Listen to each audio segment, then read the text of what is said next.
Hello guys! Si Mama Chu na naman ito.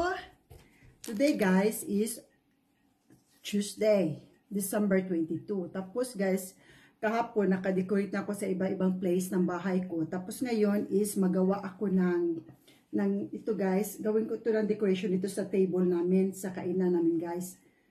Dito sa dinner table namin guys. Ito yung gagawin ko guys.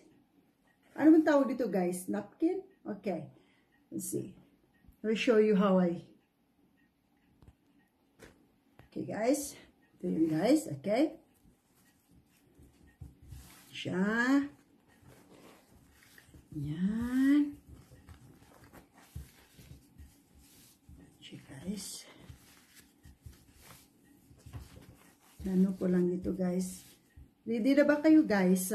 Pasko. Malapit na talaga. I hope ready na kayo lahat dyan, guys. Taran! Tingnan nyo, guys. Ganyan na siya, guys. Para siyang, parang, ano yung tawag nun? Paypay sa Bisaya, guys. Taran! Tapos, ilagay ko siya sa ganito, guys. See? Okay. San? Ganyan na siya, guys. Ganyan ang resulta niya, guys. Yes? Makita nyo, guys? Yeah. Tapos, i-decorate ko siya dito sa lamisa, guys. Ganito, guys. Tingnan nyo. Ganyan na siya. Ganyan. Yan, guys. Saan? Kaya ngayon, guys, work ako ngayon, panhapon. Kaya, mag-ano muna ako, mag-decorate ng kunti para matapos-tapos na. Kasi nga, wala na talaga akong time. Kaya kahapon, ginawa ko na yung Christmas tree, tapos yung mga iba't ibang decoration dito sa bahay, guys. I will show you guys, okay? Ito yun, guys, yung decoration ko dito sa entrance namin. Lagyan ko siya ng rose, fresh rose.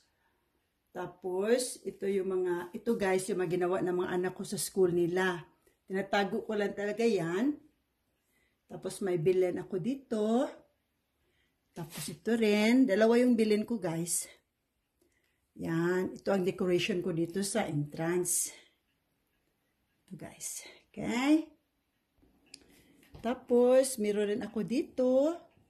Ang Santa Claus. Pinaupo ko siya sa upuan. Tapos ito rin si Santa Claus. Marami akong Santa Claus guys. Ito si Santa Claus. Yes. Tapos guys, ito yung Christmas tree ko. Yung Christmas tree ko guys is simple lang naman siya. Yan. Yan ang Christmas tree ko guys. Yan. Yes. Yan guys. So, okay guys. Have a nice day, everyone. Thanks for watching. Bye.